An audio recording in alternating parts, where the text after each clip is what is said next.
વડોદરાનો પરિવાર સિક્કિમમાં ફસાયો। 3 વર્ષની બાળકી સહિત ફરવા ગયેલા 9 લોકોનો 3 દિવસથી કોઈ સંપર્ક નહીં। માતાએ રડતા રડતા કહ્યું, બસ બધા પાછા આવી જાય। સરકારને બીજું તો કશું નથી કહેવાનું, બસ અમારા ઘરના સભ્યો બધા પાછા આવી જાય। આ શબ્દો રડતા રડતા બોલેલા એ મહિલાના છે, જેના પરિવારના 9 લોકો વડોદરાથી સિક્કિમ ફરવા ગયા છે અને 3 દિવસથી તેમનો કોઈ સંપર્ક થઈ રહ્યો નથી। આ 9 લોકોમાં એક 3 વર્ષની દીકરી પણ છે।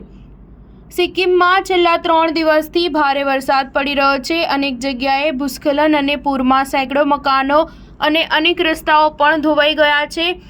આ કુદરતી હોનારતમાં અત્યાર સુધીમાં 6 લોકોના મોત થયા છે। ત્યારે વડોદરાથી ફરવા ગયેલા 9 લોકોનો સંપર્ક ન થતાં પરિવારમાં ભારે ચિંતા ફેલાઈ છે। વડોદરાથી એક જ પરિવારના 9 લોકો ગત 7 જૂનના રોજ ફરવા માટે સિક્કિમ ગયો હતો। ખાનગી ટ્રાવેલ્સના માધ્યમથી અમદાવાદથી હવાઈ માર્ગે રવાના થયા હતા અને આજે તેઓ પરત ફરવાના હતા, પરંતુ છેલ્લા 2 દિવસથી તેઓનો સંપર્ક ન થતાં આખરે આજે પરિવાર ચિંતામાં મૂક્યો છે। પરિવારના સભ્ય રામચંદ્રભાઈ રણાએ કહ્યું, પોતાના 2 મોટા બહેન, ભાઈ, ભાણેજ, બાળકો સહિતના પરિવારજનો સાથે ફરવા ગયા છે। તેઓની સાથે છેલ્લી વાતચીત લાચુંગમાં હતા ત્યારે થઈ હતી અને ત્યારબાદ કોઈ સંપર્ક થઈ રહ્યો નથી। આ અંગે રામચંદ્રભાઈએ જણાવ્યું હતું કે તેઓ 7 તારીખના ફરવા માટે ગયા છે અને તેઓનો છેલ્લા 3 દિવસથી કોઈ સંપર્ક થયો નથી।